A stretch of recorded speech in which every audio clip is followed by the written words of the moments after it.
Hello everyone, আপনারা সকলে কেমন আছেন? আমার একটা নতুন ব্লগে আপনাদের স্বাগত। আজ রবিবার, এখন সকাল 10:55 বাজে। আমি যাচ্ছি হাপা স্টেশনে। আজকে মা আর মামিমা আসবে, ওদেরকে আনতে স্টেশনে যাচ্ছি। সকালে সুমন বাজার করে এনে রেখে দিয়ে আমি ওই সবজি কেটে মাছের নুন হলুদ মাখিয়ে ফ্রিজে রেখে দিয়েছি, দিয়ে বাড়ি ফিরলে রান্না করব। এই যে পৌঁছে গেছি হাপা স্টেশনে। মায়েদের যদিও জামনগর অবধি টিকিট কাটা ছিল, তো আমরা বলেছি হাপা স্টেশনে নামতে। হাপা স্টেশনটা জামনগরের আগের স্টেশন। এখানে নামলে একটু তাড়াতাড়ি বাড়িতে ফেরা যায়। হাপায় টাইমিং ছিল 11:55, ওটা আবার আধ ঘন্টা লেট হয়ে এখন টাইমিং দেখাচ্ছে 12:25। তো আমরা তো স্টেশনে পৌঁছে গেছি, এখন তো বাজে 11:50। আমাদের একটু ওয়েট করতে হবে, তো বসি, আমরা ওয়েট করি।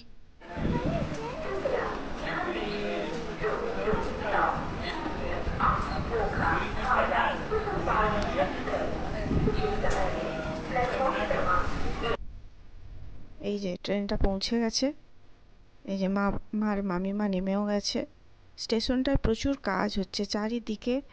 এই যে দেখছেন ইট বালি পড়ে রয়েছে, চারিদিকে রিপেয়ারিংয়ের কাজ হচ্ছে। বালি সিমেন্ট চিপস পুরো ছড়াছড়ি। মার মামিমাকে তো দেখে মনটা খুবই ভালো হয়ে গেল, কিন্তু আবার বাবা সাথে নেই দেখে মনটা একটু খারাপ হয়ে গেল। যাই হোক, আমরা এবার ফিরছি বাড়িতে। এবার গাড়িতে ওঠা যাক।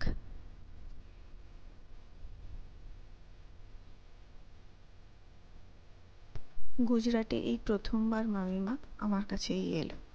বেশ ভালোই লাগছে, বেশ কটা দিন বেশ ভালোই কাটবে।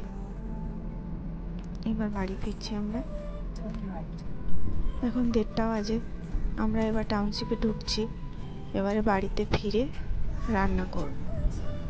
দেরি হয়ে গেল অনেকটাই, রাস্তায় দাঁড়িয়ে একটু চাও খেলাম।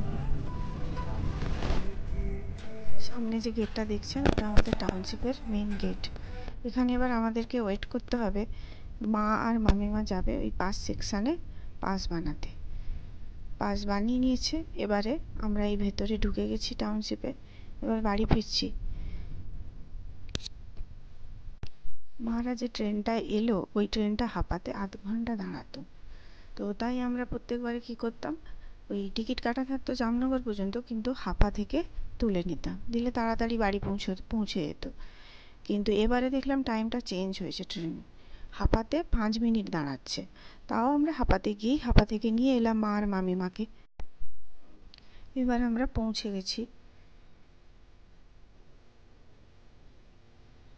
এবার বাড়িতে ঢুকে হাত পা ধুয়ে রান্নাটা আমাকে চাপিয়ে দিতে হবে, কারণ অনেকটাই দেরি হয়ে গেছে। প্রায় 2 বাজে এখন। 1 ঘন্টা তো লাগবেই, তাড়াতাড়ি করে রান্নাটা সারতে হবে। আমরা 4 তলায় থাকি, এই সিঁড়ি ভেঙে ওঠাটাই খুব চাপের। আমাদের তো অভ্যেস হয়েই গেছে, কিন্তু মা মামিমার ক্ষেত্রে একটু অসুবিধে। তো মায়ের তো অসুবিধে ভালোই, মা উঠছে আস্তে আস্তে। এবার আমি কিচেনে চলে এসেছি। দেখুন কত ইলিশ মাছ, এগুলো মা আর নিয়ে এসছে ভেজে। তো ওই ইলিশ মাছটাকে আজকে টক করবো। আর এই যে দেখুন কত কিছু নিয়ে এসছে মা আর মামিমা, অনেক কিছু খাবার নিয়ে এসছে। এই যে দেখুন, এটা হচ্ছে ক্ষীরের চপ, মামিমা মেদিনীপুর থেকে নিয়ে এসছে। এটা খুব ভালো টেস্টের খেতে। এটা দেখলেই খুব ছোটোবেলার কথা মনে পড়ে যায়। ছোটোবেলায় দিদা যখন আমাদের বাড়িতে আসতো, তখন ক্যানে করে ক্ষীরের গজা নিয়ে আসতো। ওটা আরেক রকম রসের মিষ্টি। এবারে ওই মিষ্টিটাও খাওয়ার ইচ্ছে ছিল, কিন্তু ওটা 2 দিন ট্রেনে থাকবে তো খারাপ হয়ে যেতে পারে, তাই আর ওটা আর বলিনি। তো ক্ষীরের চপ খাওয়ার ইচ্ছে হয়েছিল, তো মামিমা জানি ভালোবাসি আমি, তো অনেকটা ক্ষীরের চপ এনেছে। আর এই যে দেখুন আরও একটা ভালো জিনিস মামিমা এনেছে। এই যে দেখছেন রথটা, সামনেই তো রথ, উল্টো রথ।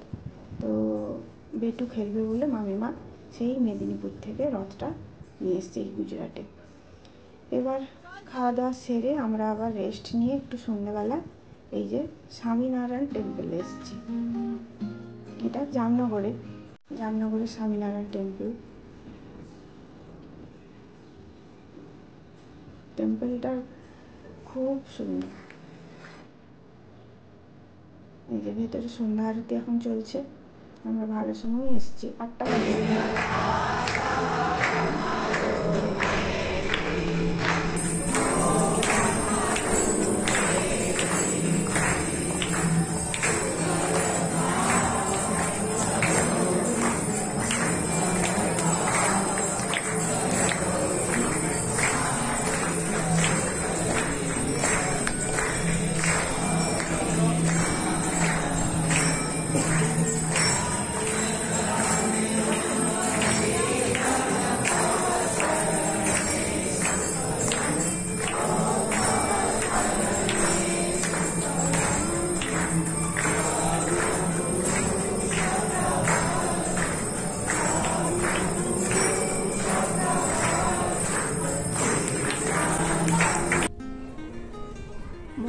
আর্কিটেকচারটা খুব সুন্দর। চারিদিকে মন্দিরটা দেখুন কি সুন্দর ডিজাইন করা, বেশ সুন্দর এখানকার আর্কিটেকচার। মূল মন্দিরের একদিকে রয়েছে শিব পার্বতীর মন্দির, আরেক দিকে রয়েছে রাম সীতার মন্দির। এই দুটো মন্দির রয়েছে।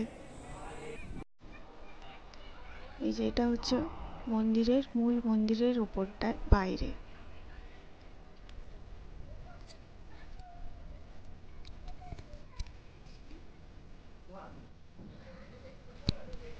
এবার আমরা নিচে চলে এলাম।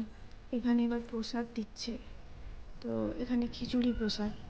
এবারে ওই প্রসাদটা এবার আমরা নেব। বেশি নেব না, ওই 2 প্লেট নেব, ওটাই আমরা 4 জনে খেয়ে নেব। কারণ আজকে দুপুরে তো অবেলাই হয়েছে খেতে। আমি রেঁধেছিলাম কলমি শাক ভাজা, কাতলা মাছের সবজি দিয়ে ঝোল, আর মা করেছিল, মা যে ওই ইলিশ মাছ ভেজে নিয়ে এসেছিলো ওইটার তেঁতুল টক। তো ওইগুলো আমরা দুপুরে খেয়েছি। এবারে অনেকটাই দেরি হয়ে গেছিলো, তাই আমরা এই যে 2 প্লেট নিয়েছি, এটা এখন খাচ্ছি। এবার খিচুড়িটার টেস্ট খুব সুন্দর, একটু ঝাল হলেও খিচুড়িটার স্বাদ খুব অপূর্ব। মন্দিরের পরিবেশটা খুব সুন্দর লাগছে, সামনেটা তো বাগানটা খুব সুন্দর। তাহলে আজকের মতো ব্লগটা এখানে শেষ করছি। দেখা হবে পরের আরেকটি ব্লগে। ততক্ষণ আপনারা ভালো থাকুন, সুস্থ থাকুন। Bye bye.